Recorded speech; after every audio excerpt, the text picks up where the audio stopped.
What up, guys? It's another We Don't Know Ball episode with Justin, Retro, and myself talking about basketball this week, or today specifically.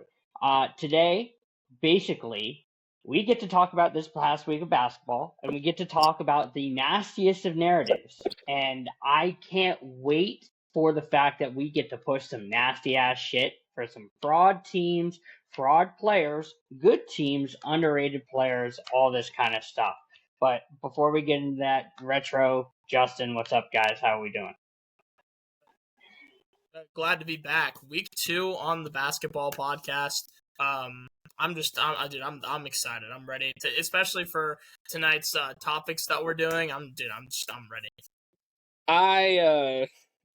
Me being me in my typical fashion, it's been a busy week for me, so I haven't caught a lot of basketball, so I will be able to talk about highlight points and clips. I haven't been able to sit down and actually watch a full game this year, which is honestly driving me insane, because from what I'm seeing is the league is arguably at an all-time high for the last 10 years with competitive games, no-name players busting out and trying to make a name for themselves. So, this, again, we tried to talk about this for the football season, and we said, at the jump from the start of our podcast, we said, yeah, you know what? Football fans, it's going to be the same cookie-cutter bullshit that it's been the last couple of years.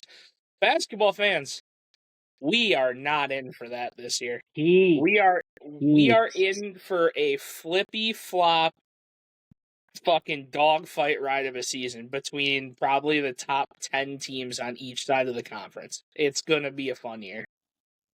Absolutely. Yeah. Absolutely. As far as starting points, I just would like to start here. And I'm just gonna get really personal really fast and not give a shit. Retro. Hi. Since claiming that your Bulls are a legitimate team and they are going to be one of the top, if not the best team in the East, and don't say you never said it because that isn't an exact quote.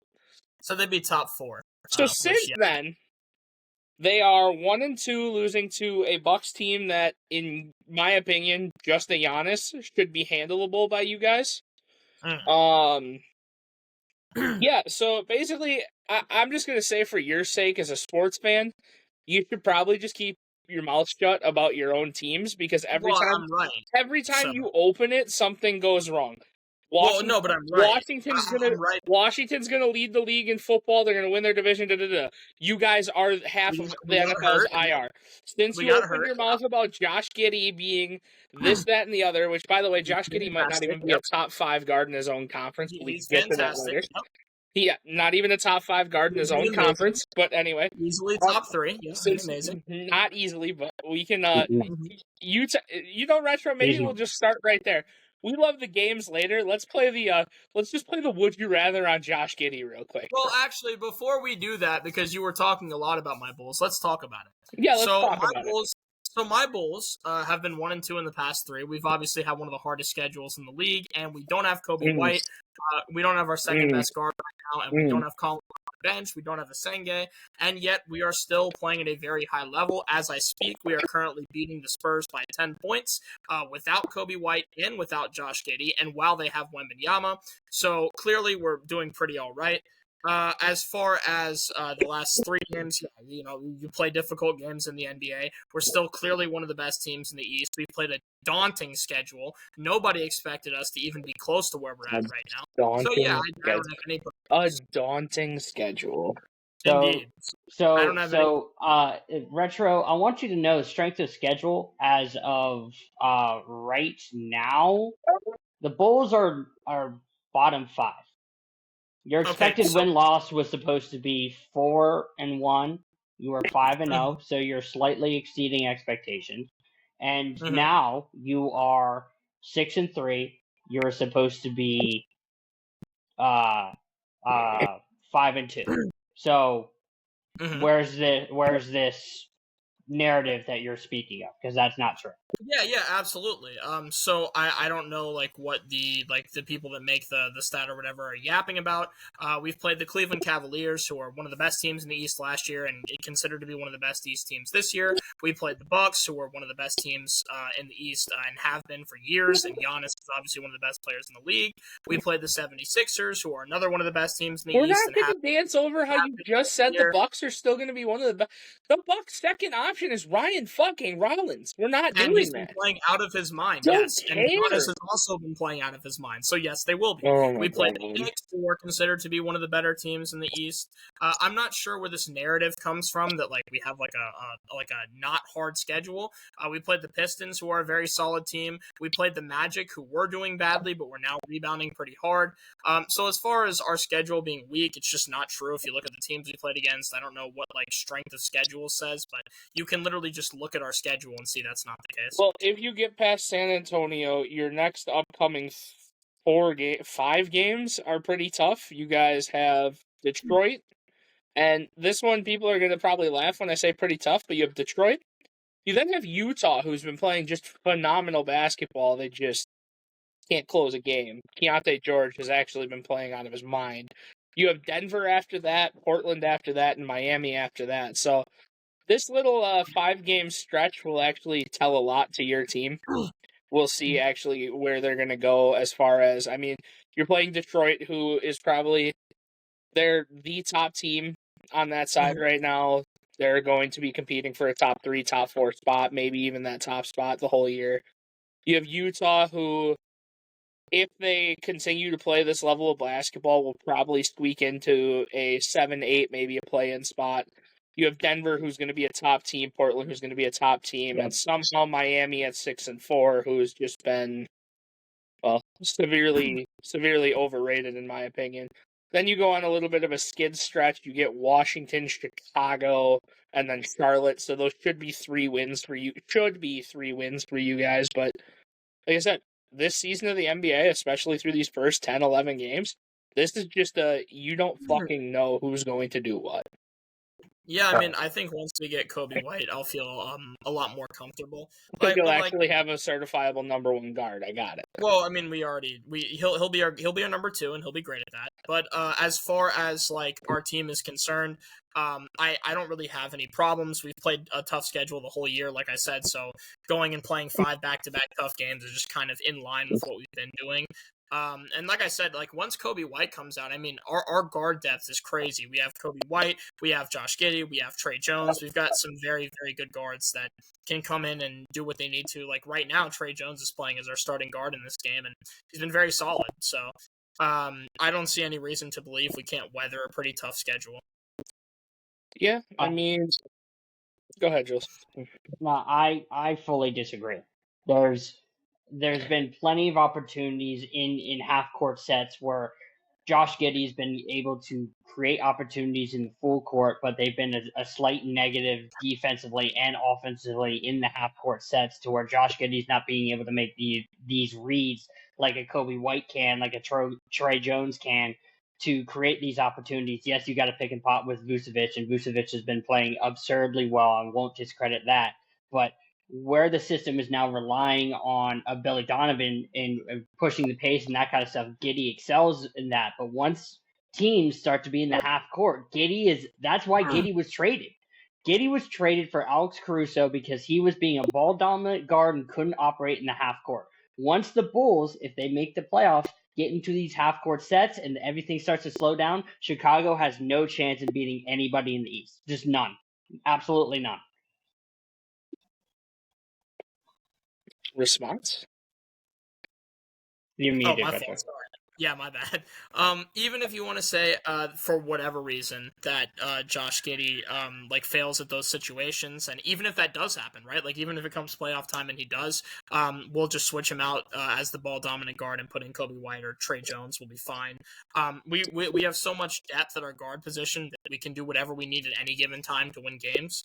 I don't think Chicago will have any issue with that, and especially in an East that I really don't think is all that competitive. The only reason why the East East is kind of like all infighting right now is because none of us are really that good of teams, which kind of makes the Bulls stand out because I think that we probably have more depth than most of these other bad teams because a lot of these teams are. Can I ask you where you say the East isn't competitive? Because I'm just seeing, like I said, and everyone wants to underrate a lot of these teams and whatever, but the top 11 teams are going to be fighting for 10 spots. So When I say not competitive, I mean not competitive in like a finals way. So like for example, some of the teams that you'll see, you have the Pacers without Tyrese Halliburton, you have the Celtics without Tatum. You've got a nice 76, a decent Bulls team. But none of these teams are really competitive with any of like the main fighters in the West. I mean, you're not going to see these teams beating like a Jokic Nuggets in the playoffs or a Shea Thunder in the playoffs. I mean, you know what I mean? I would agree. I mean, out of these top 11, we have Detroit, Cleveland, New York, Chicago, Miami, Milwaukee, Philly, Toronto, Atlanta, Boston, Orlando.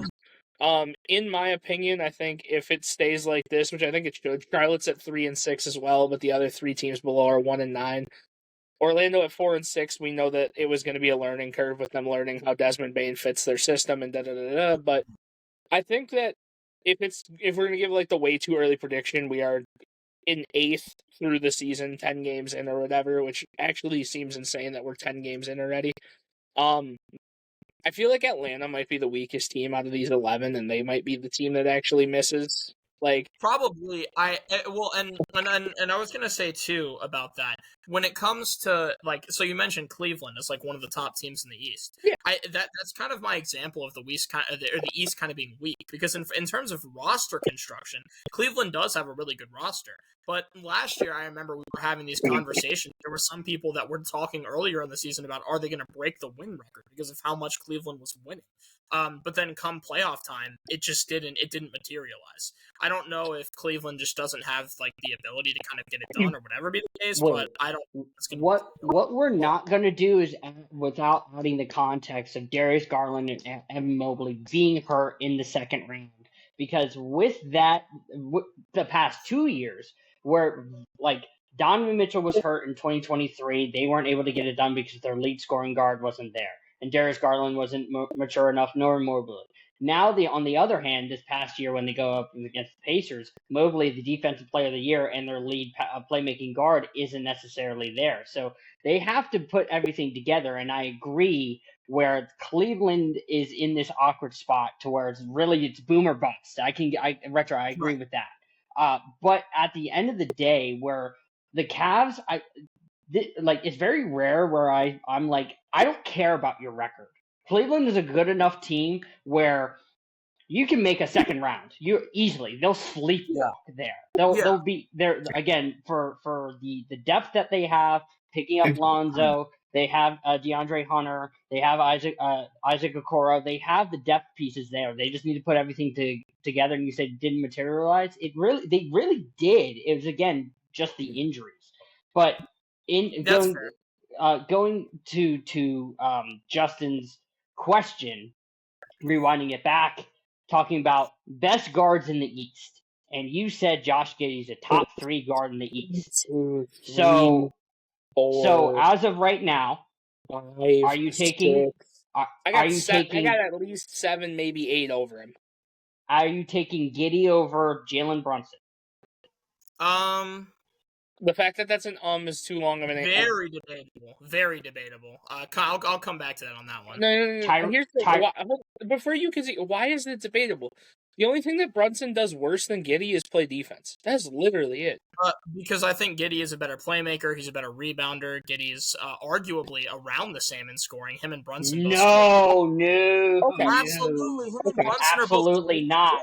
King of the fourth quarter. King of the fourth quarter, brother. We're gonna move swiftly. They're both great scores. So here, can I just first have the 2 you have over Giddey so we don't have to bring them up, because like the 2 you have over Giddey, in my opinion, should be Cade and Mitchell, and that should just be where they should be clear over him. And then, well, honestly, even Cade is kind of a question mark. I can give you D-Mitch. Right. Player of the I can give you D-Mitch. Eastern Conference Player of the Week, Cade Cunningham isn't better than right. All right. Anyway, Anyway, Wait, did you unironically say player of the week? Can we not, come on. we don't have player of the month options yet. We're 3 weeks in. He just won But player Jules, of the week. you were going to mention Tyrese Halliburton. I do think No, Halliburton. Tyrese Maxey, the better Tyrese Tyrese. Maxey, head and shoulders over him. Head and shoulders. Head and shoulders. As a scorer, yes, I think Giddy As provides a playmaker, no. Tyrese here's the Maxey's thing. elevated in playmaking. As a playmaker? Retro, let me just Yes, run this. he's third in the league in assists. You guys go crazy. But Let Josh me run this down.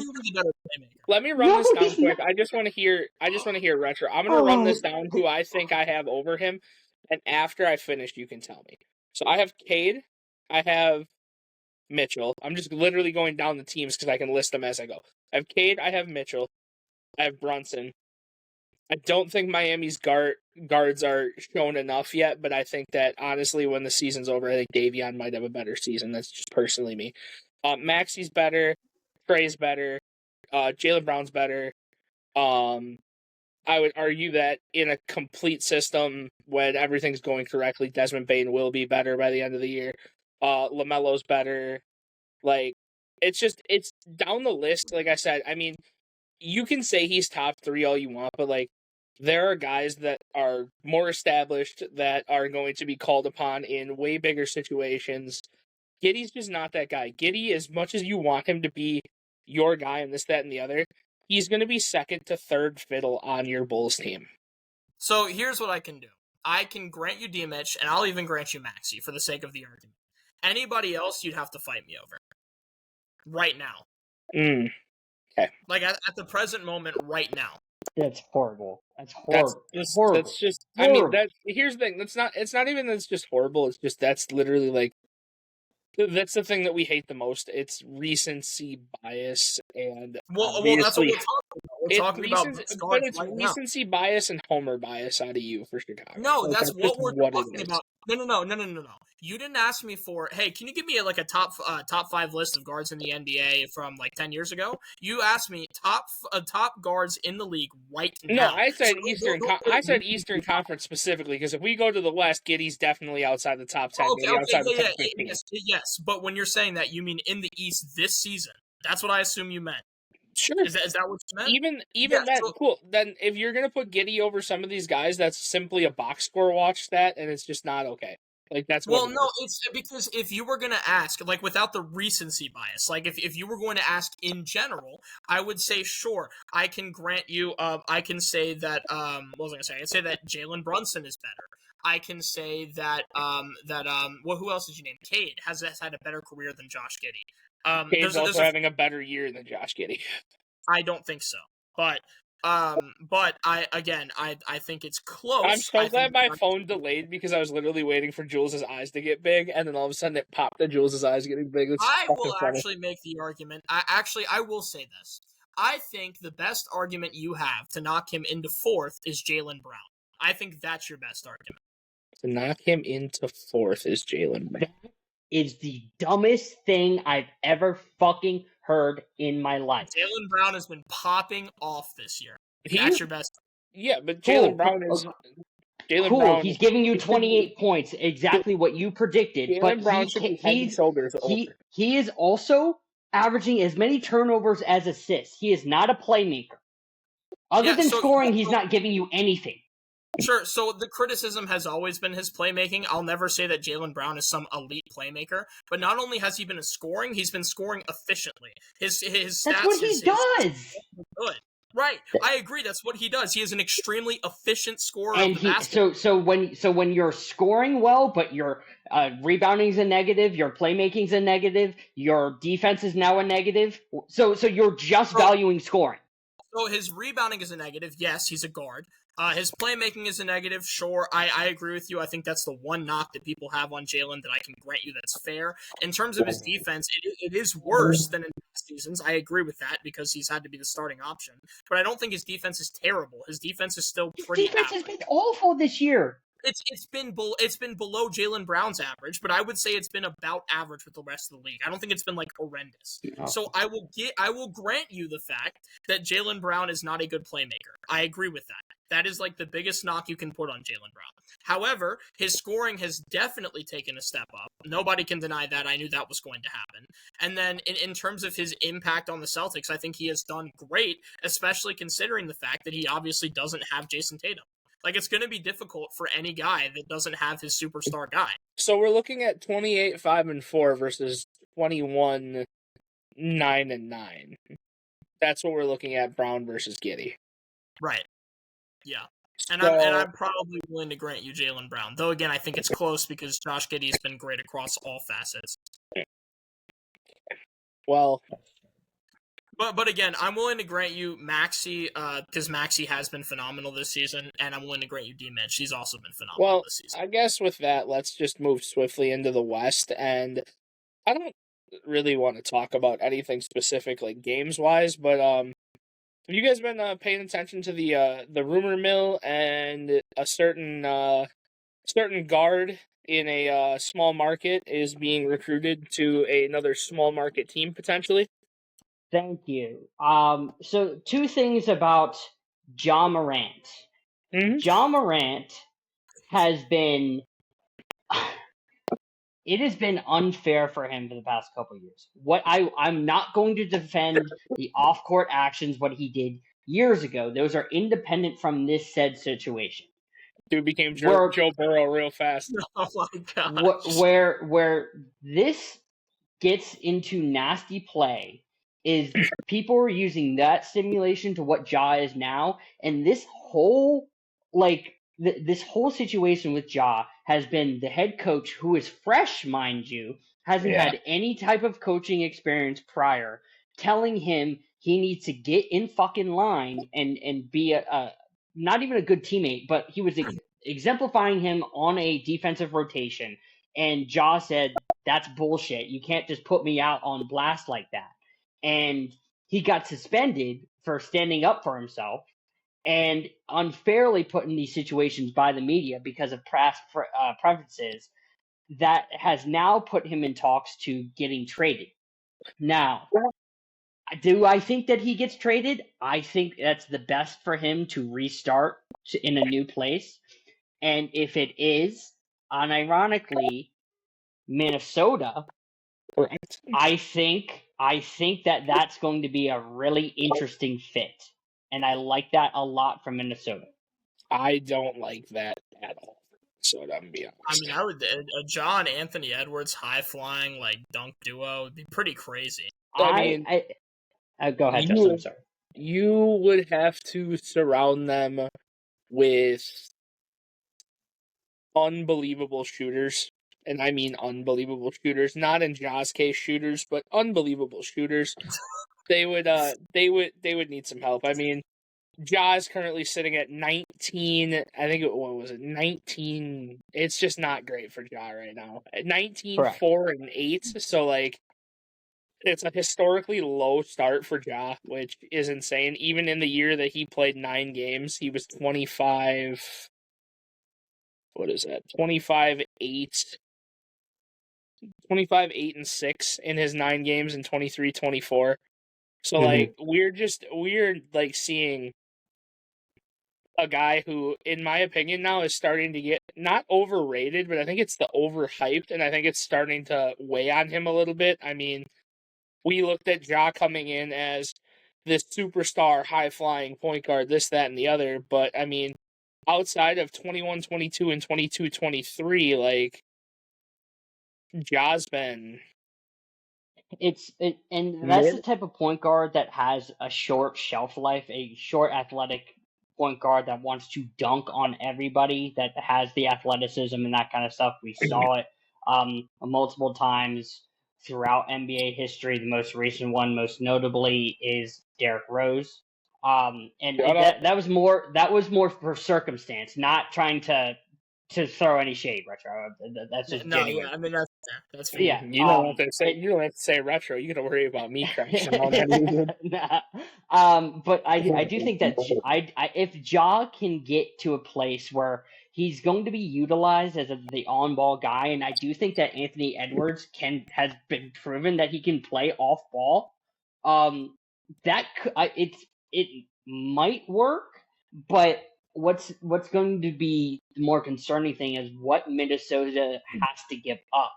So if they give up Rob Dillingham and another young guard, and maybe a draft pick, You mean if maybe Minnesota they gets go. rid of core pieces again, like they did in the offseason, and it just doesn't build off it? Yeah, it could be fucking great. Yeah. Well, and I kind of wanted to talk about it a little bit because speaking of like trade rumors and stuff, I had heard rumors early on that he was thinking about going to Chicago. I don't really want to see him in Chicago, honestly. No, that wouldn't work. And honestly, I would say also for him specifically, speaking of off the court antics, I don't think Chicago is the place that John Morant needs of all places.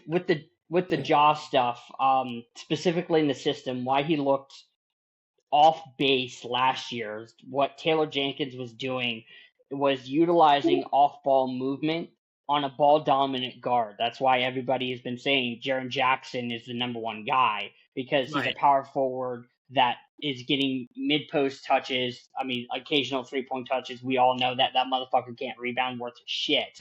But it's a system where everybody gets a piece, right? And Ja is a type of player where he needs the ball most of the time to be effective because he just doesn't work great off ball. And where Minnesota has been utilizing a little bit more off ball, but because I think Anthony Edwards is a little bit more talented than Ja is, it will give opportunities for Ja and Rudy to run pick and roll, Julius Randle and Ja, Nas and Ja to run pick and pops and that kind of stuff, and Anthony Edwards to exemplify some off-ball scoring to where he's already been proven a 40% 3-point shooter. Yes, it's on extreme volume, but it could work. Yeah, no, I was gonna say on that as well, because you brought up a really good point. The main thing that differentiates Ant from Ja, I think, is Ant has more talent. And because of that, like you said, he can kind of play, he can go off ball. Like if you're like, hey, we're bringing in Ja, we kind of need him to be the main ball handler. That's just kind of what he does well. You'll get your reps at bringing the ball up the court or whatever, but we kind of need you to focus on off ball. Ant can definitely do that. Like absolutely, Ant can do that. Yes. And I think it would be a good fit for the two, because between the two of them, you have tons of scoring potential. And that would be really nice. It's like you said, it's kind of just depends on the package you have to give up. Rob Dillingham and like a pick or something, that's not bad. I think I'd probably be willing to shell that out if I was Minnesota. Yeah. I'm not gonna lie. If I'm Minnesota, I don't know if I'm trading anybody for John Morant right now. And the simple fact is what are you going to get? What is he going to do? Like, if we're gonna get like the hype man the hype that we get, like if we get Ja, what everyone thinks he could be, what he could be, great. But like looking at their team here, I mean, you trade away Dillingham, who's 20 years old, and some picks, and it's like great, that could be whatever. But it's like, if I'm them, I don't know if you make any moves. I mean, Minnesota needs to shake the boat, but I don't know if that's the boat they need to shake. I mean, well, I think that's a great point for sure. Dillingham being a 20-year-old kid who, let's be real, I think we're all pretty high on the way Dillingham can play. It's how much opportunity is Dillingham going to get to play? I don't know if he's going to be the playmaking guard that they actually need him to be, because we've all talked about it. Mike Conley's now 38 in his 18th year, and it's just, he's not the guy they need him to be. He doesn't fit their system. He actually slows their game down, and I think Minnesota's at their best when they're running full tempo. So that's fair. I mean, Ja could help with that full tempo and pushing the pace and pushing the floor, but it's the matter of, is Ja's playmaking enough with that athleticism to elevate this team to, get past the second. I don't know if you were going to say. I don't know if you were going to say what I was about to say, but no, go ahead, because I do. Go ahead. I was gonna say, it just because it just happened. Wembanyama just hit a 3 to tie the game, and then a 3 to go up by 3, and now the Spurs are up by 5. So Victor Wembanyama just single-handedly dismantled my basketball team. I just wanted to put that out there. Don't worry, don't take. Listen, as much as we want to shit on the Bulls, I mean, they're also playing an alien right now, so it's like, it is what it is. I don't know what you do against that. I don't know. What I wanted to say really quick moving on, because I know, Justin, you had this take off screen. I wanted to kind of revisit it because I wanted to say that Sure. I could, again, we evaluate this 30 games in, but where I'm of, and because you haven't been watching a lot of basketball and I have, the Phoenix Suns. Yeah, let's talk about him. I will gladly start this narrative. There's no two guard in the league better than Devin Booker. He has been hindered by moves that his franchise has made. Again, I can talk about it until the cows come home. I really don't understand what to say or how to say it anymore, for the simple fact that Devin Booker was hindered by the KD and Bradley Beal trade, and we're starting to finally see that. If you let Devin Booker be the point guard, and I hate that he's the point guard, I really do, but he's really fucking good at it. He is a demand ball guard, and he's very good at it. His playmaking is solid. He's just what he is. But we're starting to see Devin Booker reemerge as the Devin Booker we know and love, and that's what's great to see, because the Suns might only be 5-5, but you have Jalen Green actually accepting his role as being a role player, which the other night he actually just put on a shooting clinic, which I was happy to see, because we all thought Jalen Green sucked. Like, let's be honest. We all thought that Jalen Green was overrated, overhyped, over this, over that. He wasn't. So, I mean, if this team can actually buy in and actually play behind Devin Booker, who has just insurmountably been the driving force behind this team, I mean, they are severely, severely mid, like I thought they were going to be. 16th in points per game, 19th in rebounds per game, 7th assists per game, 15th in offensive points. Like, it is what it is, but, like, when you have Booker out here in his 10th year, which, again, we just talked about this, can't believe Booker's in his 10th year, because it doesn't feel like he's been here this long, but it also feels like he's been under somebody else's thumb for 4 years, 5 years. Yep. Crazy how that works. Putting up 29, 5, and 7 on this team. Mm-hmm. Can I officially just have that?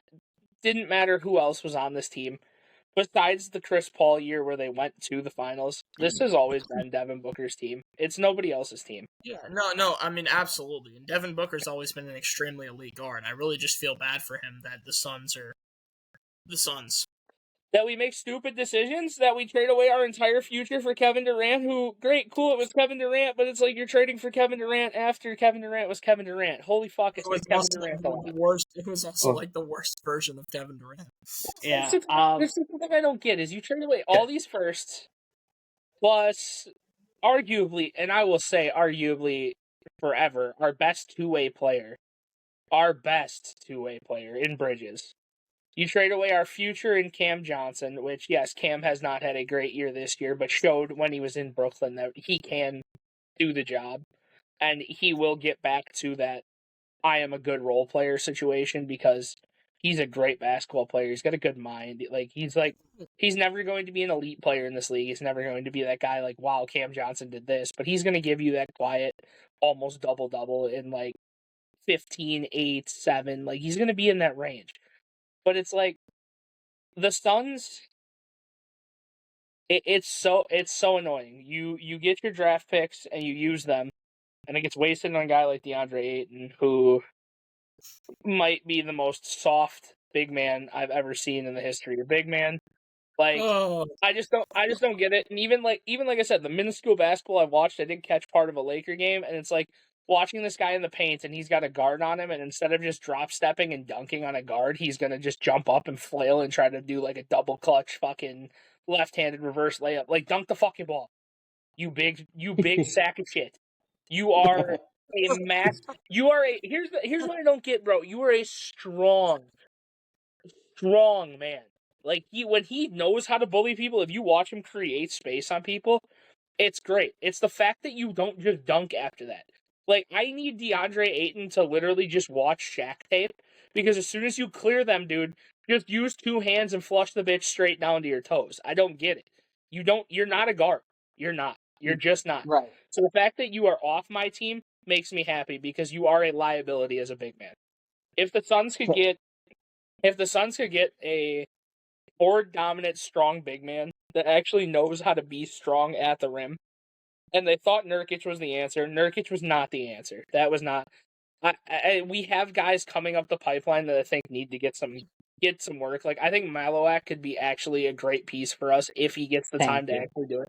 But the thing behind it with the Suns is our owner sucks, our GM sucks, our coaching turnover is unbelievable. So, unfortunately, until as a franchise they figure this out, the Suns will remain a 7-8 seed play-in team.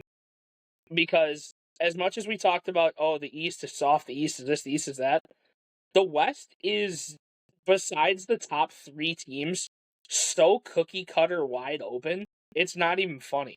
If the Lakers continue to play basketball, they can squeak into that and be the solid 4th, and then 5, 6, 7, 8 are open. But, like, outside of Oklahoma, San Antonio, Denver, and LA, and beating the Lakers in LA, the 5 seed is wide open. Houston's not going to continue a run of dominance. They're actually looking awful for what I think they have. Like 6-3 with that team, I think is awful. I think they should be in San Antonio. No, I don't care what you say. People are finding a way to isolate the ball, and KD's not getting the ball as much. He's getting isolated at the top and wants to play ISO ball. The fact that Amen is running their point. No, you can say no all you want. The fact that Amen is running their point, we talked about it last week. That's happening, Justin. You're lying.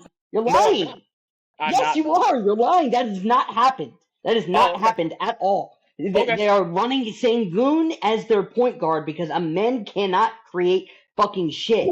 And they're dumping it to KD within the last 4 seconds to say, make his. There's no ISO situations. KD cannot do that. He is done doing that. He is done. He's getting stuck. He is in late games getting stuck at the high elbow in a flash double team. And it's KD, please find somebody and make it happen. And we talked about it last week. KD's playmaking just isn't there to do that. Yeah, and that's why they're having Sengun to do it, because Sengun, like, a man can't do it. But these ISO situations. But that's what I'm saying. That hasn't happened. But that's what we're saying is behind that. Yes, it 100% has. They're trying to make KD do it. They're trying to do it, like you said, in the last 7 seconds of the shot clock. Nothing's working. KD, try and do something. But no, like, Sengun has been primarily doing all this kind of stuff on and off ball. They're running everything through Sengun. I'm seeing KD on the left side, weak side wing do absolutely nothing on multiple possessions because Sengun is either taking it up or running inverted pick and rolls with a man. That's what I'm saying, though, is here we are again in another situation where KD gets traded to a team, and he's almost a hindrance versus a help. I can see where you're coming from. That I would slightly disagree. If they would have went and got a playmaker for this team instead, it would have been a different story. They went and got a scoring option. They had Fred VanVleet. He got hurt. He was their playmaker. Everybody had him as a top 3 seed. But never mind. I'll digress. I don't even care. Because I'm telling you right now, if they would have not went out and got KD and they would have went out and find themselves a true point guard, because Fred VanVleet is a declining player. That's just what it is. He's a declining playmaker. Didn't he just average like 20 and 7 the past 2 years? I mean, declining. Declining playmaker. If Houston is this young team and they're trying to set up for the future, why are we building off of an older guard? I mean, how old is he? Like 32? Do they want to end up? Here's the thing. This is my biggest question for you. If they're going to continue, if they want to build off that, do they want to be another Minnesota? Well, Houston and Minnesota are in the same exact boat where they need a playmaker. Fred VanVleet was there. He was going to be good enough because he was doing it majority of last year to where he's creating opportunities for a young team who then became a second seed where no one was establishing them to be as the vet guy, and all of a sudden he gets hurt, and now it looks bad. And where I'm disagreeing is because they've been a top 3 offense and a top 5 defense up to this point without Fred and with Sengun and Amen and Tari and KD again. Where KD is hindering, but his role is just score. It's always been where he is. Just score. Keep talking. Oh, no, I was going to say real quick. I actually kind of agree with Justin when it comes to Van Vliet specifically, because in 23-24, his first year on the Rockets, he averages 17 and 8, and everybody's like, "Oh, okay, we'll definitely take that." And then last year, he averages 14 and 5, or he just kind of like, he's dropping pretty prevalently. And then it's like, okay, well, I mean, this year, is he just going to like go back up into averaging that 17 and 8? Maybe, but it looked like he's kind of falling a little bit, especially because the season prior to getting to the Rockets, he averages 19. The season prior to that, he averages 20. So he's dropping in points like while he gets to Houston. He starts dropping in assists when he gets to Houston. It's He got hurt last year. He played 60 games. Yeah, but he played 60 games. That's a pretty Yes, large sample size. because the year prior where he played 72, he's giving you 14 and 8. 73.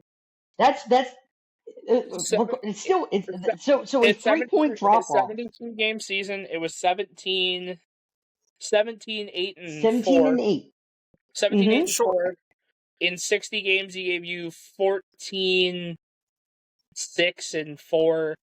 So again, like I said, you can say what you want about it, but like, And I get the whole sample size thing, but Jules, you're talking about a sample size that's 1/7 bigger. Like it's not like we're talking about that's like 15%. We're not talking about a sample size. like I that's said, a you're lot. talking about this like Fred VanVleet is an actual needle mover, and he might be for Houston. But I think again, he used to be. I just don't know if he is. it's just No, that's Houston, the argument. That's if what I'm Houston saying. wants I think for Houston. But if Houston Yeah, wants to, I'm saying I don't know. wants to back this type of guard play, like I would go get. I would just go get somebody else. I would get somebody else, and as much as we hate it, the way that they play the game, the best way for them to play the game, if you want to filter the ball through Sengun and let Sengun do the playmaking and this, that, and the other. I hate that I'm about to say this because Jules is about to fucking crash out. They just need to go get a point guard that like John Stockton's it in. So just put it into him and let Sengun go do everything because that's literally how it feels. Jules, you can get mad at it, but tell me I'm wrong. If that's the way they're gonna do all this, You're wrong. instead of them just dropping a ball into a post player, they literally just need to go find a playmaking shooting guard that's gonna shoot better than Van Vliet. That's gonna be a better option than Van Vliet to just hand the ball off to Sengun and keep moving. And Van Vliet's not that guy. I agree. They need John Stockton. No, they need a Stockton type player that's actually good, though. That's the difference.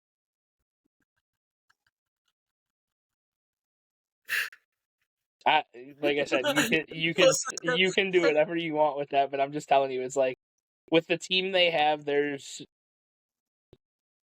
no reason. Like you said it last week, you said Reed Shepherd's not the answer. We know Reed Shepherd's not the answer. If you go down their whole fucking guard lineup and you tell me that Fred VanVleet is their best option, I'm kind of scared because it's Aaron Holiday, Kevin Harris, Amen Thompson, J.D. Davis, Fred VanVleet, Reed Shepherd, Josh Okogie. Fuck, that's disgusting. Yeah, it is. Yeah, no, Josh Okogie. So it's like, again, this is what I'm saying is looking at this team, Amen is a 3.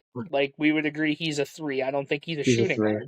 So, like, this is your guard. This is your options at guard, and Fred VanVleet's your best option. Make a fucking move. All these picks they have to make a move, all these younger players they have to make a move, a move. To be fair, they can't physically make a move until middle of December. But even because we just talked about Ja. But what I'm saying is when they initially brought in Kevin Durant, there should have been a fail-safe backup plan. Also, hey, we're also going to go get this playmaking guard to make things happen. That is my biggest issue with Houston. It's these teams. These teams look so short-sighted, and I feel like it's not that hard. If we can talk about it as guys who don't have these business degrees, aren't in these positions to do this, and guys that actually probably watch the game, because I feel like none of these execs or guys that do their job have watched a fucking basketball game. They just look at analysis on paper or on a screen. If you're going to do something like this, you have to go get a playmaker, because we've seen it time and time again where stars go to a different team and there's nobody to feed them the ball. Again, Freddie has been a good enough playmaker. That's my standpoint. I just strongly disagree with that take. I don't see behind it. I mean, cool. Like, again, pulling it up right away. They're T5 in the West. Points per game, 3rd with 122. Rebounds per game, 49.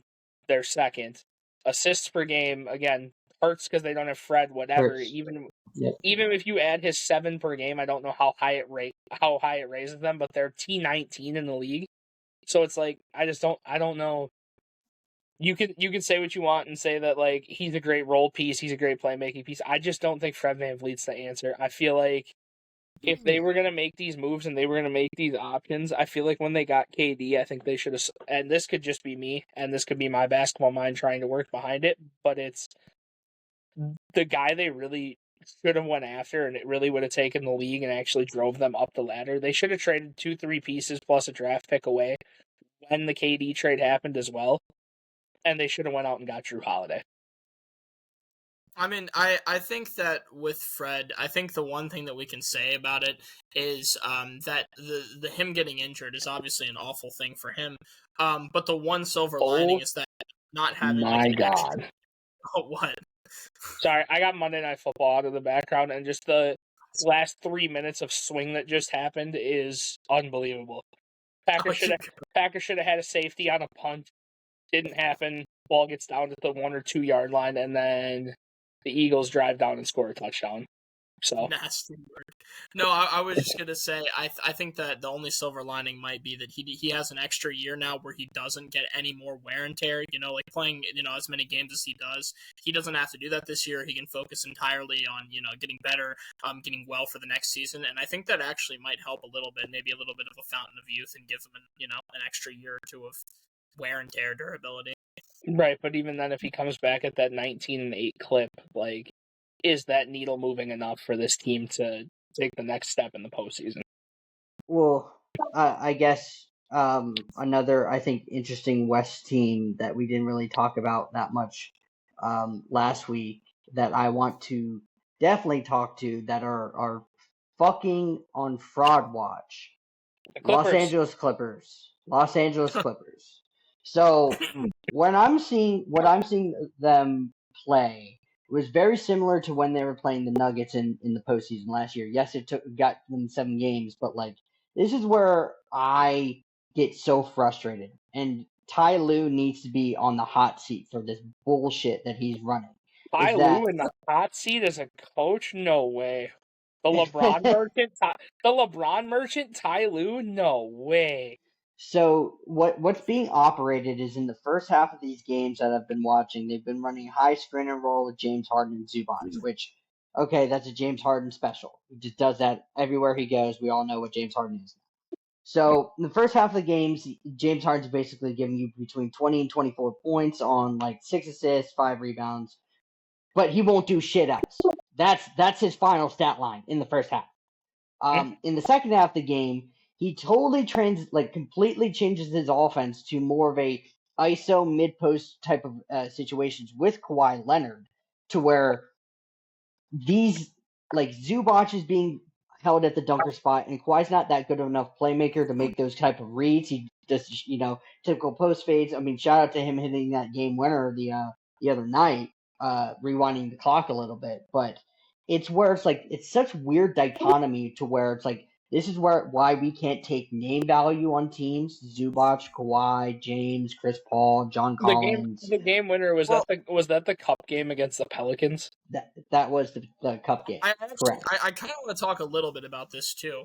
I also think because you mentioned Kawhi a little bit in the name value. I actually think they're kind of leaning too heavily on Kawhi.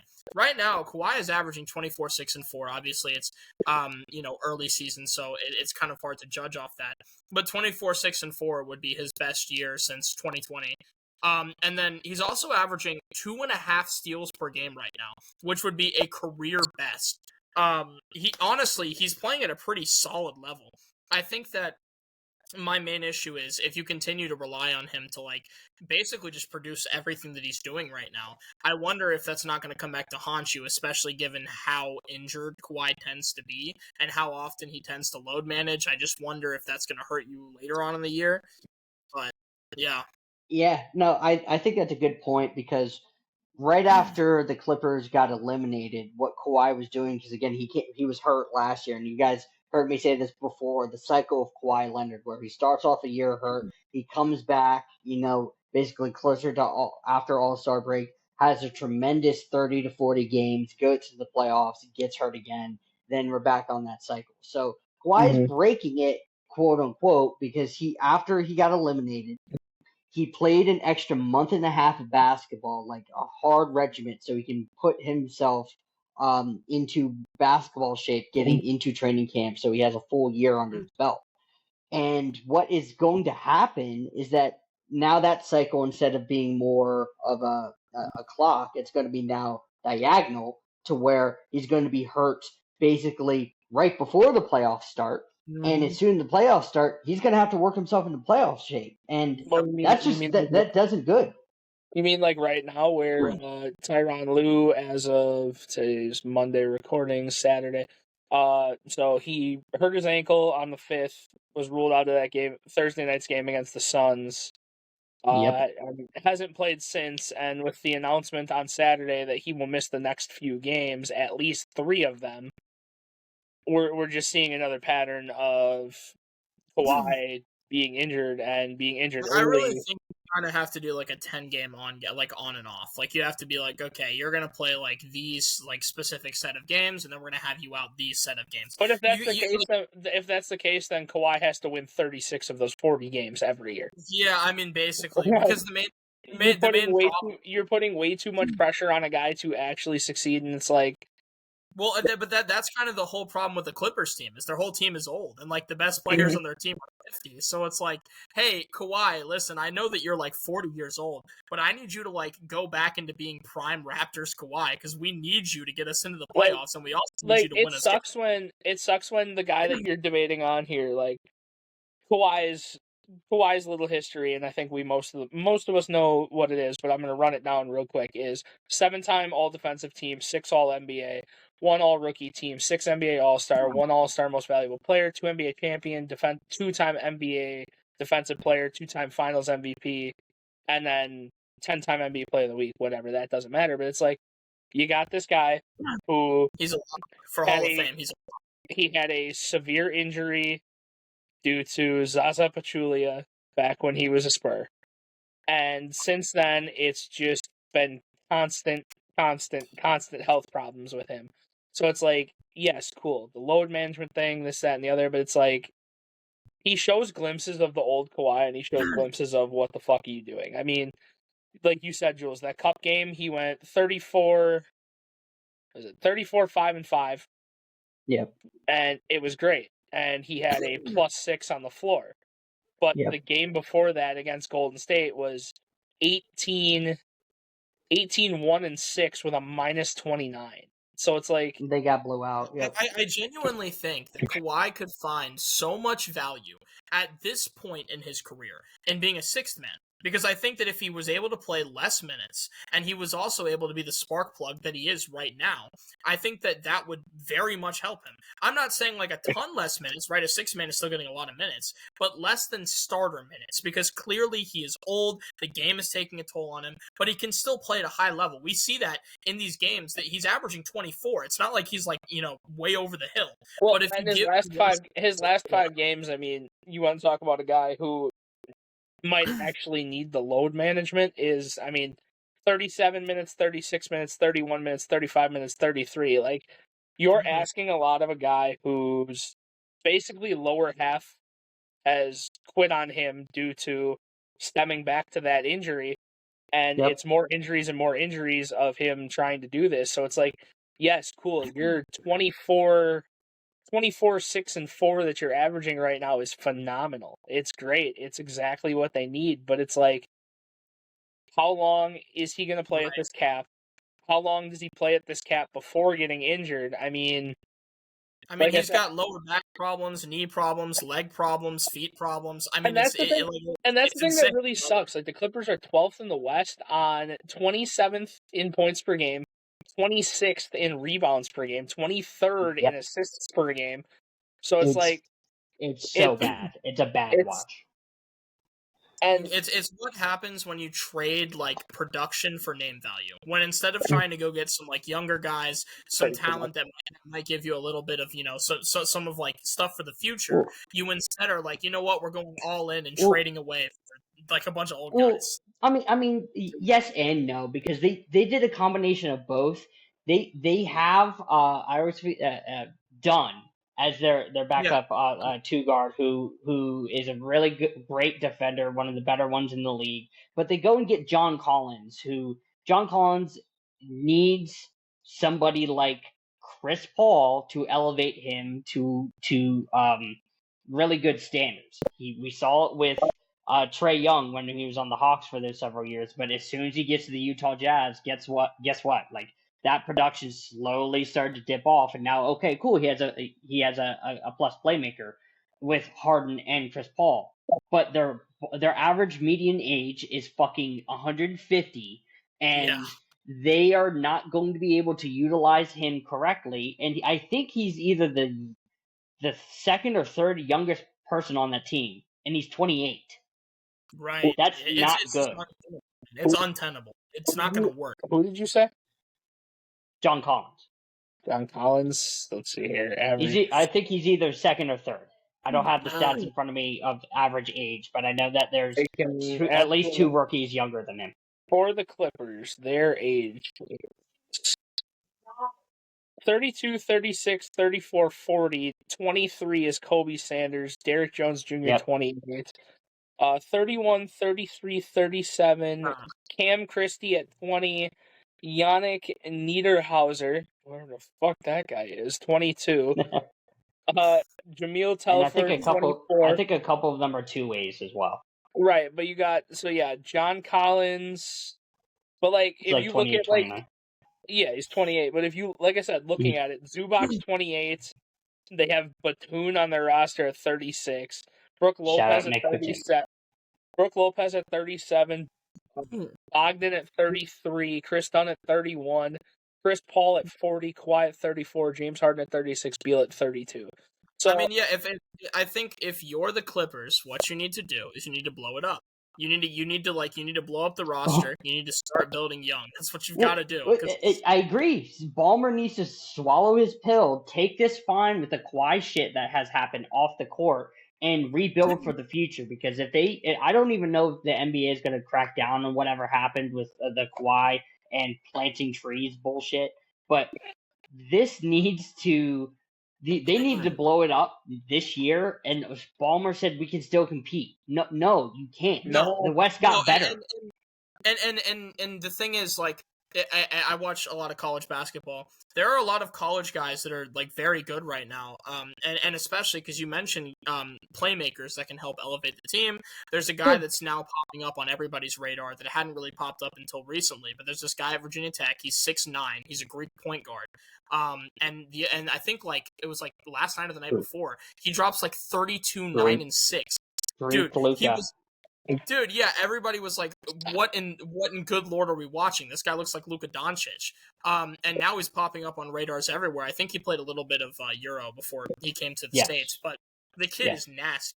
And there's lots of this European talent that's out there coming into college basketball. There's some G League guys there. I feel like if you're the Clippers, you need to start looking and being like, hey, listen, there is a lot of talent right now that's coming up. And we need to start looking into that instead of looking towards 40-year-olds, you know? Well, one last thing before we move on. What sucks is that theoretically, Retro, you made fantastic points. What sucks about the Clippers is because the fucking Paul George trade, they have nothing. Yeah, they got dick. They got dick. So the worst trade in NBA history. Retro's gonna clip that part of the podcast, and every time you shit on him, he's just gonna be like, "Oh yeah, well." No, listen. You know what, Jules? Start scouting into the second round. Okay, find somebody with a 50 overall pick, bro. Figure something out. Go with it. Listen, if the Nuggets can do it with Jokic, you can do it. Find somebody and play. Like I said, the last thing I want to touch on before we are done covering basketball, and I feel like we're gonna hit on this team every week until they actually do something. Because to me, this again, it just how. The Mavericks, you're just bad. You are ranked 30th in points per game, 13th in rebounds, 27th in assists. And it's insane because everybody was saying that this Mavericks roster looked super. It had tons of depth. Everybody was talking it up, that this is going to be such a good team, and they're just not. I get when Kyrie comes back, it'll get better, but it's not great. I don't think Kyrie should come back. Just like with not to like put two and two together, but with the Tatum thing in Boston where they're at now, they're kind of mid-ish, but I think they're going to start falling off sooner rather than later.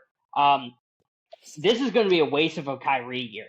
He's going to be doing absolutely nothing on this Mavericks team. They're not going to be a playing team. If they are, they're going to get killed in that first game. There's no reason to get rid of to have Kyrie even play a minute this year, unless they are somewhat competitive. And Anthony Davis is talking about injury concerns with Kawhi. Anthony Davis is out yet again, so this whole thing is now being like, okay, PJ Washington, Daniel Gafford, D'Angelo Russell, Max Christie, and Klay Thompson, who needs to fucking retire. I was gonna say, please don't mention that, man.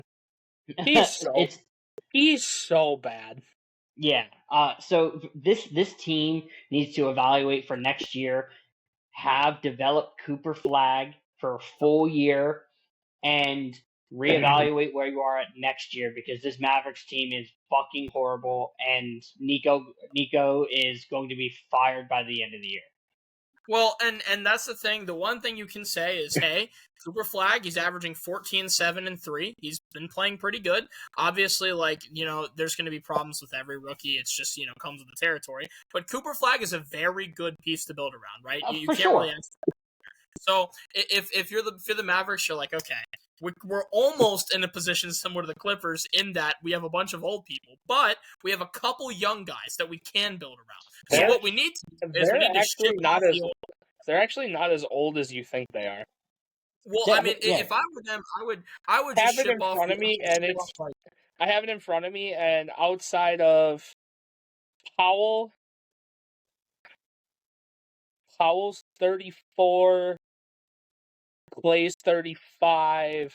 Yeah, the main thing is Klay and Kyrie. They have to go. Yeah, I don't know what you do, but you have to get them off your team.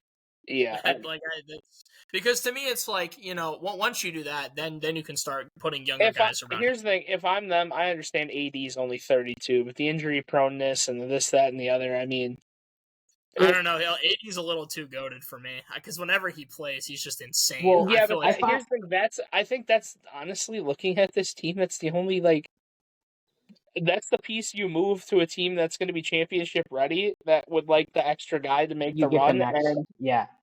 They have, but at the same time, that's the only guy. That's the only guy that they can get a haul for right now. No, but I agree. But at the same time, if you keep AD as the only really older guy, and he stays as the vet presence in the locker room, but then is also really, really good, then you also get really good value out of him too. I feel like there's enough value there to kind of be I don't know. No, I don't know. Well, last point on Mavericks before we move on is, it's really funny.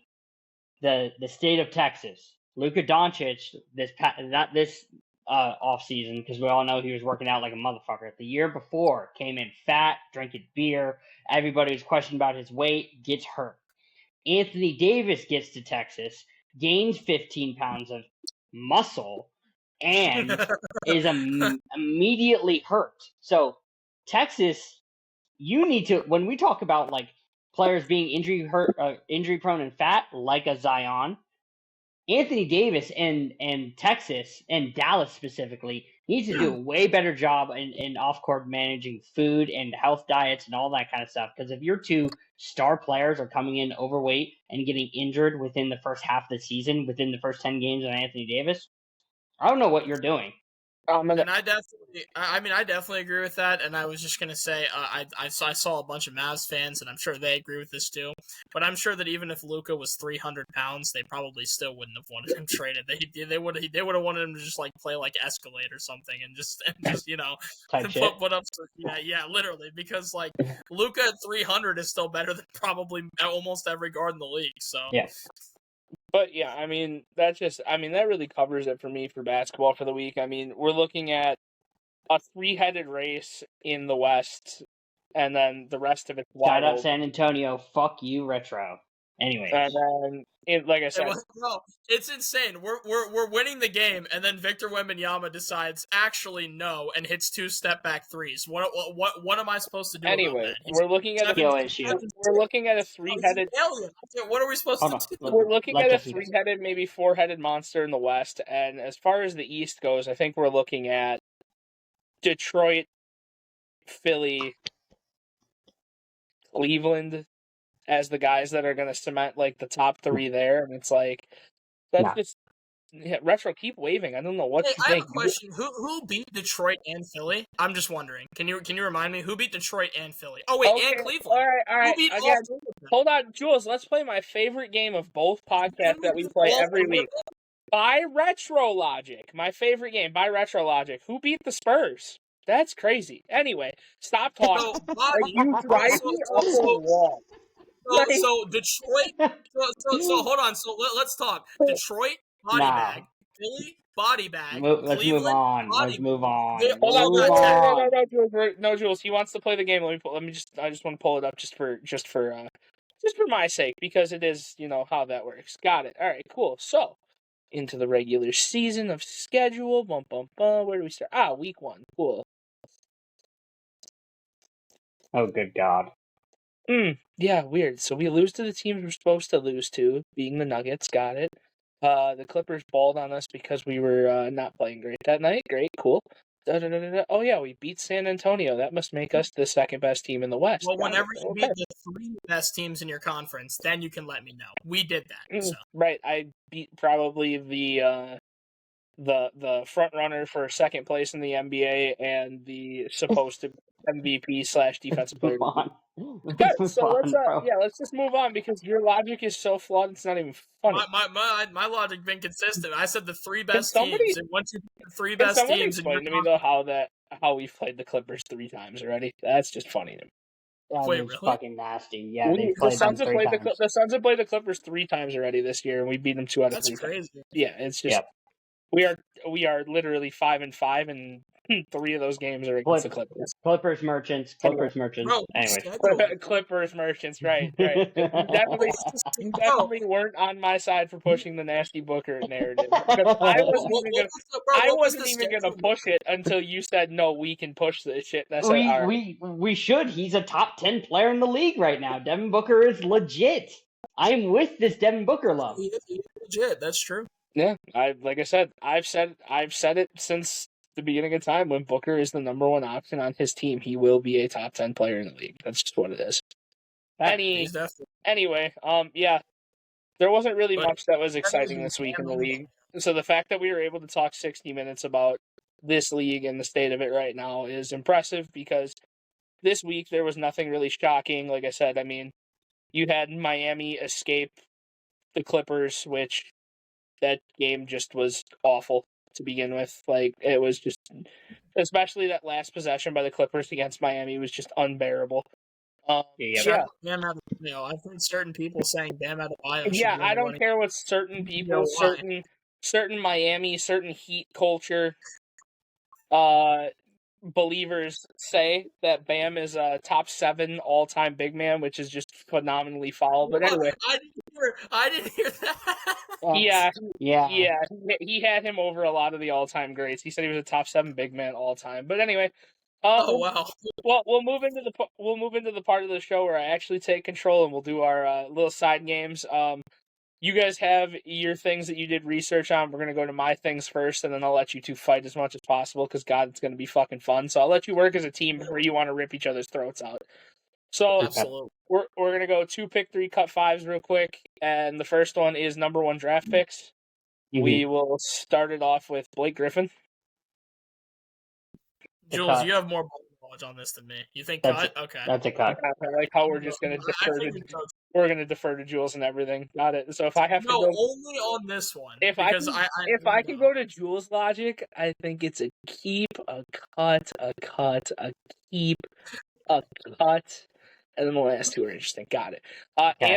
Ant's number 2. I would definitely keep it. I'll keep Anthony. Yeah. Let's see how right I am on this. Elton Brand. Oh my God! Shout out to Miles, my one of my partners in crime for basketball. I'm cutting Elton Brand. You Yeah, made I me would hate also. that motherfucker. The guy who somehow can't stay away from Creole food. Cut. Wait, are we talking about Zion? Zion. Yeah. Zion. Okay. Yeah. Okay. That's I that's wild, Justin. I don't. The thing is, it's like I would cut, but when he's healthy, it's a keep, and I would Got cut it. him. It's like that. I'm just not even gonna say the next name. I'm just gonna put 4 letters next to him because this guy just made the city of San Antonio relevant, so I just put a keep next to his name already. Absolutely. Victor Well, Wembanyama. but like he's also only played for It wasn't very. Wemby, it was Duncan. Good try though. Oh, Duncan. Then yes, Oh, well, absolutely. okay, yeah, okay, yeah. The next one's AI. I would keep. I'd be okay. Cut. You have 1 keep left. Cut. 3 player. You have AI plus 2, and you have 1 keep left. He's an all-time great guard, though. Cut. Overrated. All right. Okay. Overrated. All right. Okay. Say how you really feel, Jules. A guy who is head and shoulders better than Josh Giddey in every facet of the game, Cade Cunningham. Cut. Oh, What? wait. I always forget Cade was a number 1 pick. Cut. We're talking about It's Cade? it's a cut. I just forgot that he was a okay. number 1 pick. Yeah. Yeah. All right, and then the last one's the Diesel, so I actually got that right for you guys. Shaq. Yeah. Okay. Yeah, good call. So I actually No, called that you would keep Duncan and Shaq. I knew that would get passed on. This one's gonna get a little nasty. So it's best individual seasons by a player. Oh, well. No, Justin like talks to me on the side about stuff, and he hears what I spew. He stays silent, so I know what's going to come from him, and it's gonna piss me the fuck off. Is it All like right, full season, or are you also saying like? Yeah, is it just full season? Is it like regs plus playoffs? Yeah, you'll hear as they go. So it's Okay. Because I'm just wondering if like just pay attention and listen, because Jules, I may or may not hear you. I may or may not. 18-19 Kawhi. 18-19 Kawhi is carried by the off season tremendously. He is argued one of the best players in the league. But that's carried by the playoffs. There's one series that he drops. I would cut. That's a hard fucking cut. That's a hard cut. You're a dick. Oh man, You're a dick. Man. I don't. By the way, I will say this right now. There is not a player that repeats on this list. Okay. The thing is, his playoff run was so nasty. He hits the shot against the 76ers. Like, oh man. So we're cutting Kawhi. You're a dick, dude. Yeah, I guess. 92. This is why I like you. 92-93 Barkley. Oh. His MVP year, he puts up 26 and 14 on Jorbum, who no one can guard. Leads the league in technical fouls as the MVP. I'm moved by that. Like, why are we on the GOAT? Bro, it's the best stat in NBA history. I don't care what anybody says. That's another hard cut. Yeah, I cut. So 17-18 Harden. Oh my goodness. Oh, that's. Oh god. That season was nasty. Just so we're clear, I did not take any like super elite years. Like I don't know if any of these individual seasons would be ranked in the top 10 individual seasons, but they are all literally in a finite group around each other, and it's pretty gross. I'm sorry. Okay. This is Harden's like transition to point guard, right? He averaged like 9 assists. Well, that's when they were staggering him and Chris Paul as the PG, and what's going to be exemplified is that 2-1 lead that they blew when Chris Paul goes down and he shits the bed in Game 7. But as a totality, outside that one game, he's what 30. I would keep this. This is obnoxious. I think Harden. I think this is a keep. We're keeping Harden. It's the thing is though, like outside like just stats. I'm pretty sure he averages what like 22 and 9 that year. I don't think it was no. That's like no. It's like 36. That's the 36 year. Oh, that's a 36 year. I was thinking about. Okay, never mind. Then yeah. Next is 10-11 D Rose. That's such a retro. Stop. Retro.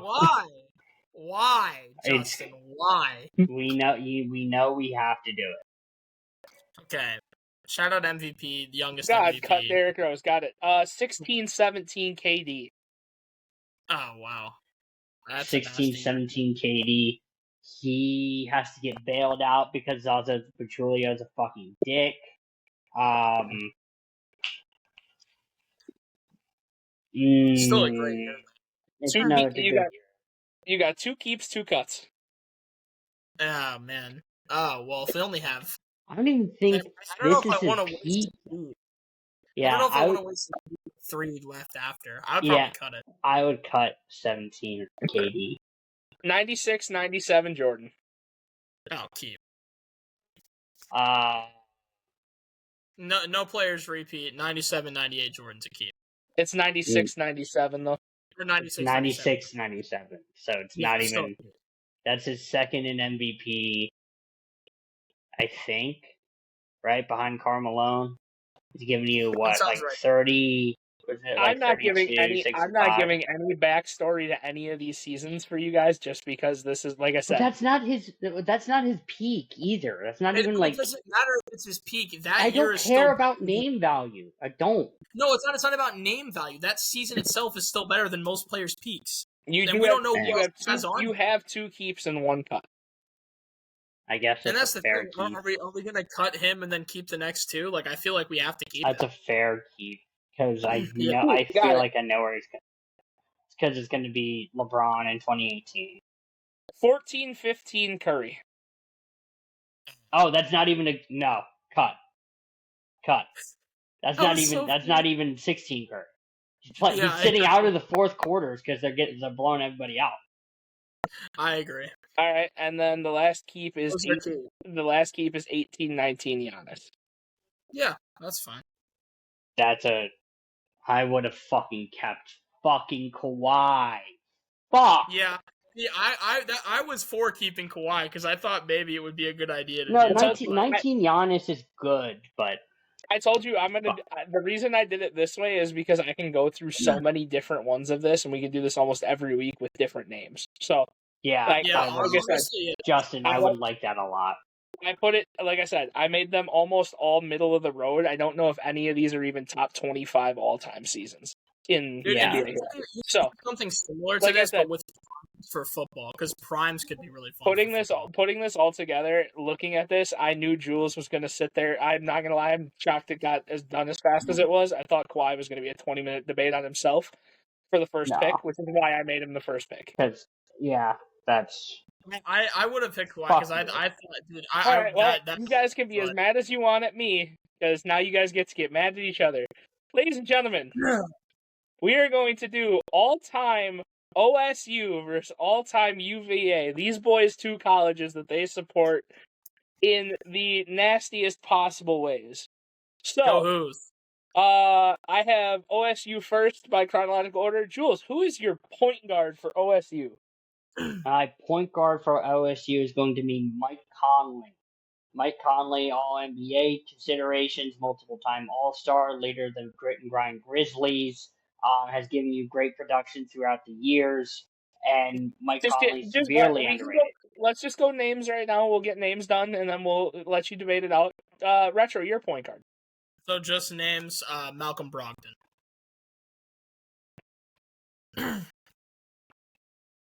Okay. Jules, your 2? Michael Redd.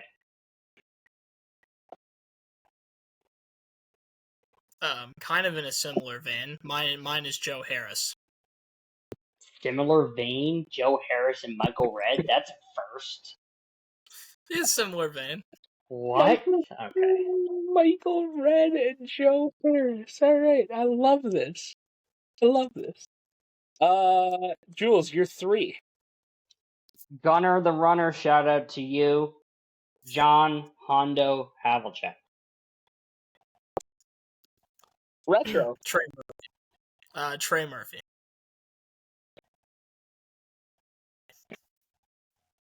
Jules, you're 4. Mr. 2020 himself, Jerry Lucas.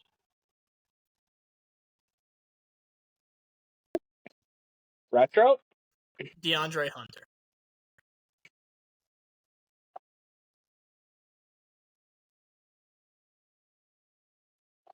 Jules, your center. Neil Johnston.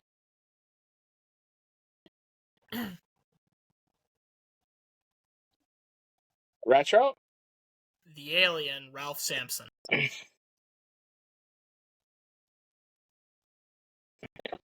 Pretty sure he doesn't deserve that name anymore after Wembanyama exists. Jules, your 6th man. Okay, buddy. My 6th man, this was kind of a tough call, but I ended up going with D'Angelo Russell.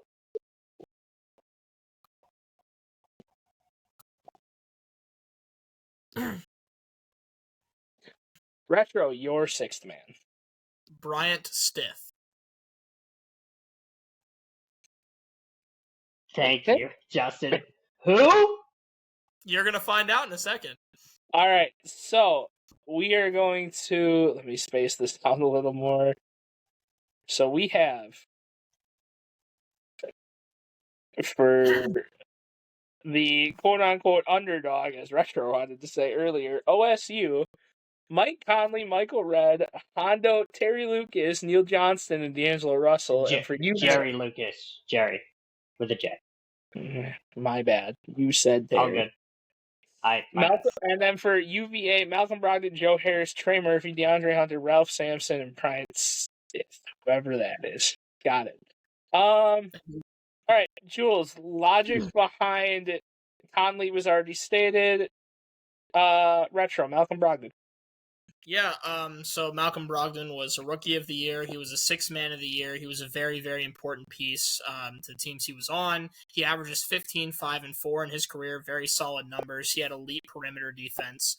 I mean, he really was like a very, very quintessential point guard. He could do a lot. He could play make. He scored at a decent clip despite being a 6th man most of his career. But like I said, he won 6th Man of the Year, so he was one of the best at doing that. Like I said, defense is great. He really was just a really great guard. Okay. Jules, Michael Redd. Michael Redd, basically what you really want is a quintessential 2 guard, getting all NBA 3rd team, top 15 in MVP as an all-star, single-time all-star, peaking at 27 points a game, 6th Man of the Year considerations. He's being able to go off curl screens and create a spacing on the floor to where I will be running a bigger lineup and I will need spacing. Michael Redd is a certified bucket in 2004. Michael Redd is going to be a quintessential off-guard, scoring guard for my team. Okay. Retro, Joe Harris. Yeah, so speaking of spacing, by far the best spacer on either of our teams is Joe Harris.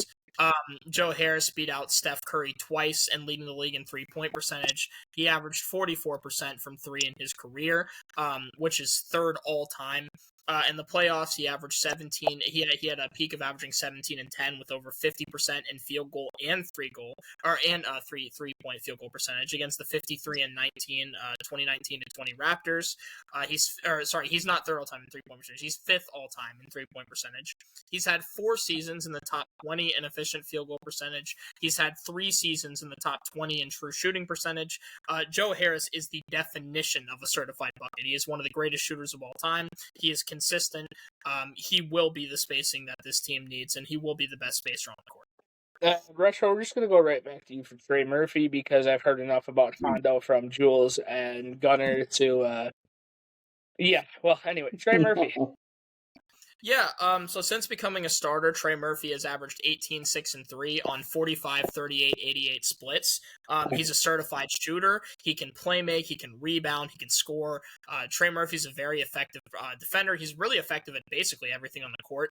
And although it is like a very, he's a very young guy, since becoming a starter, he's been instantly efficient. Obviously, I'm not going to try to argue he's better than Hondo, but Trey Murphy is a very valid forward in his own respect. Okay. I'm just going to go right back to you one more time at the power forward position because outside of what he did at UVA, what is DeAndre Hunter bringing to the table? Yeah, so DeAndre Hunter averages 15, 4, and 2 on 45, 37, 82 splits. Very, very solid splits.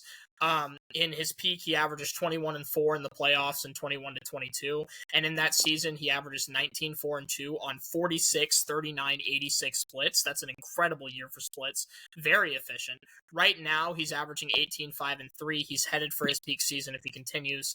And there's no reason to believe that he hasn't. He's grown ever since he's gotten into that role in the Cavaliers.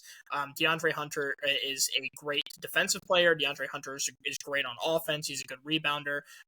He really, like I said, he kind of just does everything on the court. I think he is going to be a very good mix with Trey Murphy. Both him and Trey Murphy can play, like I said, very solid defense, and they're both super efficient on shooting splits, as is Joe Harris. Our team is built around efficiency. So this just kind of continues that theme. Jules?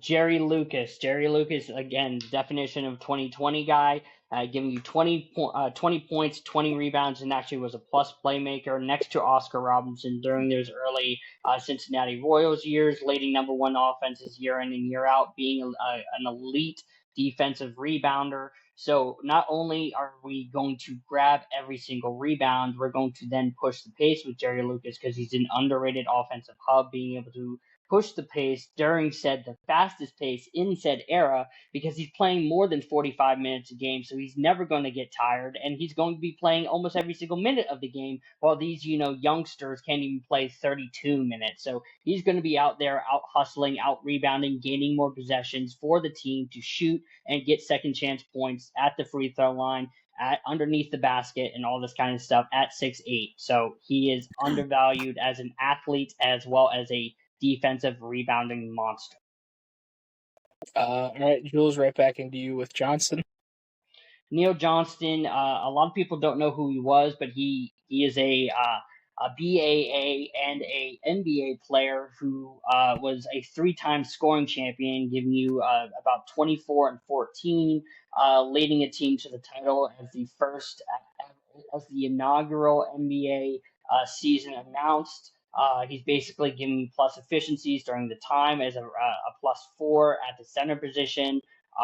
Relative to shooting, he's multiple time All-NBA first team with George Mikan. Nobody else can say that, as well as giving you monster rebounding numbers of 15, 13, 12, 13 years, 13 rebounds a game, and quite honestly is transcendent for his time because he's yet another player who's playing 45 plus minutes a game, so he's never going to get tired, and basically is going to be combating Ralph Sampson and doubling down because Ralph Sampson cannot play make out of the low post, and while Johnson and Jerry Lucas can both double team him and grab rebounds over him because of hustle and not being injury prone. Okay. Retro? Ralph? Yeah, I mean, there's not really much to say that people don't know. He was an all-rookie team, rookie of the year. He was an all-star player 4 different times. He was an all-NBA guy. Ralph Sampson, he was incredible in his first few years. He averages in his peak, he averages 22 and 10. He's 10th in MVP voting. Ralph Sampson he was a certified freak athlete, and he produced a lot on the court. 7'4", so like I said, basically an alien. Wembanyama before Wembanyama, and I think that in terms of the low post, this Johnston guy is getting absolutely blown out by Ralph Sampson in the low post. It's not even going to be a competition down there. I think that we're looking pretty good with the alien in our post. Got it. Jules, I'm not even going to have you talk about D'Lo because he's actually one of the only athletes in the history of OSU that I actually respect and like that came out, so I don't really need to hear anything about D'Angelo Russell. Retro, who is this unknown that you bring to the table? Yeah, so he averaged 10, 3, and 2. He was just a very decent guy off the bench, but he did peak. He averaged 17 and 3 against the 94 to 95 Spurs. Jules' boys, he peaked against them, a team that Jules said was very, very good. He averaged 17 points against them despite. That's why you asked him that earlier. That's funny. Yeah, so I mean, if Brian Stith can peak against a very, very talented Spurs team like that, we can be certain that off the bench he's going to give us kind of the motivation that we need to do what we have to do, and he can get us, 15 points off the bench. Got it. So, I mean, going off of my analysis here, and I'm glad that it's people I actually do know through history. I have I have winners in each matchup except for one, and I don't really know how I can break that tie. And it's hard because one of them is actually one of my favorite players to watch all time, just because of how ugly his jump shot was and how effective he was for that team, especially because he did play for the Homer team that I still will never support. But I have Brogdon slightly over Conley. I have Hondo putting Trey Murphy 30 feet down. I have Jerry Lucas just clearing DeAndre Hunter because, again, DeAndre Hunter was way better at UVA than he was in the NBA. He's a certified role player in the NBA, which is fine, great, whatever. Ralph clears, and I have D'Lo clearing this Bryant Stiff guy who I've never heard of. So, I mean, I have it 3-2 that way. I just don't know how to split the shooting guards because as much as you guys want to hype this, that, and the other, I feel like they just could be like the most complete wash I've ever seen. That's why I said they're like in the same vein. I think that Joe Harris and Red, both of their roles are to space the floor. I think that Joe Harris is just the better spacer. When has Joe Harris ever averaged 27 a game? Sure, and I can give you that, but Joe Harris When is has shooting. Joe Harris ever been the number one option, though, is also a big question mark there. I don't think Joe Harris could do the number one option thing. I really don't, because he's more of a catch and shoot guy. Like he. The thing is, I think that when you're talking about Joe Harris, like he never did do the number one thing. But we don't really know if he could have. But what we do know is that he's one of the greatest shooters of all time, extraordinarily efficient, and on high volume, he's shooting a lot of threes, and he's still very, very efficient. I think as far as Joe Harris is concerned, he's clearly the best spacer on the court. So I think that makes a big difference, especially given that my team is very all around on the court. Yeah, well, and especially given that my team all around in terms of splits. I mean, you look at Joe Harris; he's shooting great splits. DeAndre Hunter shooting great splits. What's his peak 3-point percentage season? I can find that.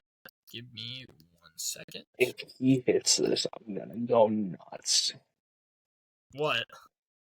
2 seconds left. McManus has a 64-yard attempt to tie the game. Nowhere fucking near. So his best 3-point season, he puts up 47.5%. 47.5 on what volume? He just kicked an absolute knuckleball 20 yards left of the goalpost, but he was 64 in this cold weather, so for him to put it even remotely close was actually kind of distance-wise impressive. But yeah. He averages 6.4 attempts per game from 3 that year. Same year. Okay. Like I said, even if I call this a wash, I think OSU is just slightly favored because I think that Hondo, Lucas, and Russell just significantly clear their matchups. I think that Sampson probably would significantly clear Johnston. I think Brogdon has the slight edge over Conley, but like I said. And for the people that are watching this and will, judge, just remember, for the guys that air attacks, Jules has a guy that played in like the 40s, and then, he's got Jerry Lucas, who's also very old. So I just want to point that out. You're also talking to your judge who heavily air attacks us by not even understanding that era and only watches it when I see it on other people's lives. I'm not going out of my way to watch them play. To be clear, though, I'm also going to be very fair. It's not a disrespect. That guy was transcended for his era. Like Joel said, it is very hard to get those get into all NBA talks when you have Mike in the league. But I think that what my team does best is we're going to be the more efficient team because our efficiency across the board in shooting is unreal. Everybody shoots efficiently. That's kind of what I was building around. And the second thing is everybody on my team can play defense. We are a defense. I strictly think if this was straight college retro, I think that you might have the edge. But knowing that we're going off of all times based on what they did in the NBA as well, I think is what Jules just has you cleared on, No, I mean, I think it's definitely fair. Jules has a lot of all-time guys. I just think that if you match these two teams up, I think it's closer than people would think, because I think the defense on my team is going to be a very good counter to kind of stopping the hard offense that you'll see from Jules' team. And the other thing is, you talk about Jerry Lucas as a 2020 guy, which is true, but he's also only 6'9". He's 2020 because you're going against shorter centers in the paint. When you're trying to rebound over 7'4" Ralph Sampson, I just think it might be a little bit more difficult. Sort of. Your, Never your mind, I'm team, not Well, touching then that. 7'4" Ralph your, Sampson to your be team fair. is built for defense, pace, and space, but I don't know how your defense stops the Hondo drive and kick, because even if they went small ball here and they pull it out, yeah, cool. Jerry Lucas goes to the center, gets absolutely eaten by Ralph Sampson. But if they drop it into Russell at the 1, Conley at the 2, Red at the 3, Hondo at the 4, Lucas at the 5, I just don't see you stopping that team. Yeah, well, I think the main thing is, I think actually Jules and I are probably going to play the same strat. We're probably also going to go drive and kick. We'll say either DeAndre or Murphy drive to the basket and kick to Joe. Brian Stith off the bench is also just kind of a shooter. So we would probably go for a very similar strategy employment. I think the biggest issue for my team is stopping Hondo, because Hondo is absolutely nasty. So that's going to be our biggest issue. And then Jules' biggest issue is, well, I would say either stopping Joe Harris shooting the 3 just because he's going to be really efficient from there, or stopping Ralph, because obviously Ralph in the See, the way that's my thing, and I think that's why I give Jules the edge, especially if we're playing it basketball and knowing what we know about basketball now, is Ralph Sampson, cool, they can pack it in, but if OSU's side can trade 2s for 3s by letting Ralph Sampson go crazy, I don't think you guys can outshoot his team. Joe Harris can't outshoot Conley, Red, and D'Lo. Well, that's why, we have DeAndre Hunter, who in his prime is shooting almost 50, 40, 90 splits. We have Can we guys. call it a prime? Well, his best year. Right, but that's why I like it. I feel like a prime. Yeah. I feel like a prime has to be consecutive years of doing.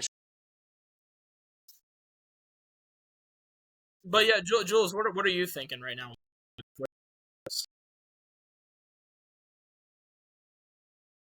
Well, real quick, I wanted to hear what Jules thought, because I don't know if he said anything that much yet. No, Justin said everything fucking for me, belt to ass.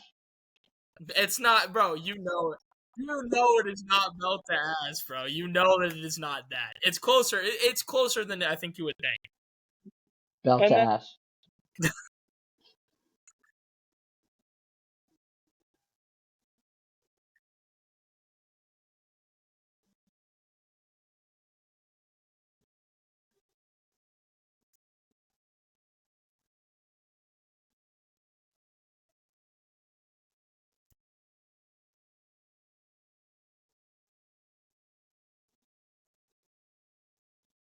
Wow.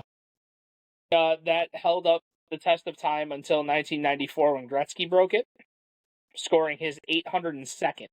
So he held it for that long and was able to tally on almost another 300 goals to make that a thing. Wow. Yeah, that's pretty insane. Who broke Gretzky's record? Ovechkin, and still counting. My goat. The fact that he's actually at an even 900 right now is pretty cool.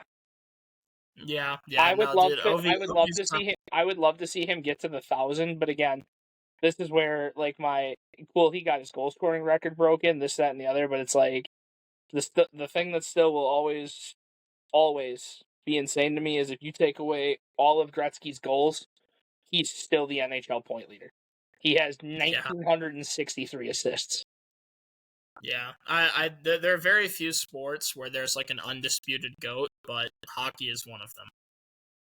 But yeah, I mean, like I said, between him and Phelps, they are my 2 GOAT of all GOATs, and I don't know if anybody can touch either one of them. So I agree. Yeah. Jules, with that, I think we're clear. Jules, take us out. Yeah, guys, that was the episode of We Don't Know Ball. Please like, sub, leave comments, please. We've been talking about this for a couple weeks, having some engagement both on YouTube as well as TikTok, just letting us know if you agree with us, if we don't know ball, if we do know ball, that kind of stuff. Really gives us understandings of how to gear our content towards who is viewing and that kind of stuff, this, that, and the other. So I much rather have people, engage with us, because that gives us confidence going forward of how to talk and that kind of stuff. and hopefully we can get up some guests within the near future and talk about stuff that we have like TikTok connections with on both sides, both football and basketball. But yeah, with that, that's been another episode. We'll talk to you guys next week. Kobe White's better than Magic Johnson. Victor Wembanyama clears the Chicago Bulls.